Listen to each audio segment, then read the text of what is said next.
back. No, slick back. That's what I said. Slick back. No, nigga, I'm a pimp named Slick Back. Pimp named Slick Back. Pimp named Slick back. Nigga, are you deaf? I'm a pimp named Slick. Warahmatullahi wabarakatuh. Perkenalkan, nama saya Augie Priyanti, berasal dari kelompok 1. Di sini saya akan menjelaskan mengenai pencemaran udara. Pengertian dari pencemaran udara. Pencemaran udara adalah kondisi di mana udara di sekitar kita terkontaminasi oleh zat-zat yang dapat merugikan kesehatan manusia, hewan, dan tumbuhan. Zat-zat pencemar ini dapat berasal dari berbagai sumber termasuk industri, kendaraan bermotor, pembakaran bahan bakar fosil, limbah domestik, dan kegiatan manusia lainnya. Pencemaran udara dapat terjadi di tingkat lokal, regional, maupun global. Di sini terdapat contoh zat yang menimbulkan pencemaran udara. Yang pertama adalah partikulat atau PM, debu dan partikel kecil yang dapat terhirup oleh manusia. Partikulat dapat berasal dari pembakaran bahan bakar fosil, industri, dan aktivitas konstruksi. Yang kedua, gas buang kendaraan. Gas-gas seperti karbon monoksida atau CO, nitrogen dioksida atau NO2, dan hidrokarbon dapat dikeluarkan oleh kendaraan bermotor.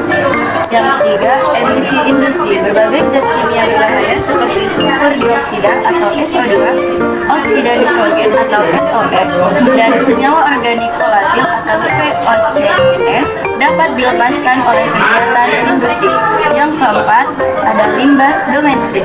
Pencemaran udara juga dapat berasal dari limbah domestik seperti asap dari pembakaran sampah. Dan yang kelima, ada gas rumah kaca seperti karbon dioksida atau CO2, metana atau CH4, dan nitrogen oksida atau N2O, merupakan gas-gas yang dapat menyebabkan pemanasan global. Di sini terdapat juga dampak dari pencemaran udara. Berikut adalah dampak pencemaran udara. 1. Gangguan kesehatan manusia, termasuk iritasi saluran pernafasan, penyakit jantung dan pembuluh darah, serta kanker. Yang kedua, dampak lingkungan. Contohnya kerusakan ozon dan hujan asap. Yang ketiga, kerusakan hutan. Ada deposisi asap. Yang keempat, pengaruh pada iklim, termasuk perubahan iklim. Yang kelima, dampak ekonomi, termasuk biaya kesehatan, kerusakan infrastruktur. Yang keenam, pengaruh terhadap kualitas udara dalam ruangan, contohnya asap rokok dan polutan dalam ruangan. Dan yang ketujuh, dampak pada flora, contohnya seperti kematian hewan. Di sini juga terdapat reaksi kimia. Ada nyanyinya?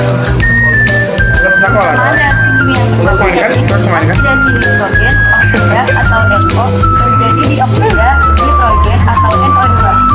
2NO ditambah O2 menjadi 2NO2. Gas nitrogen oksida atau NO dapat bereaksi dengan oksigen di udara untuk membentuk dioksida nitrogen atau NO2. Yang kedua, pembentukan asap.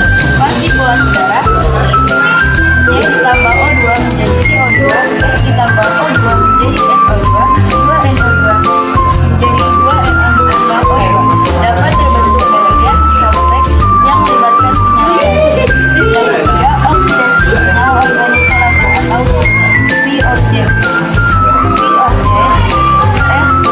VOC ditambah O2 menjadi produk oksidasi dapat berasal dari berbagai sumber termasuk industri dan kendaraan, dapat mengalami oksidasi di atmosfer. Yang keempat, reaksi yang menghasilkan ozon fosfat. O2 ditambah O menjadi 2O. O ditambah O2 menjadi O3. Di atmosfer, oksigen molekul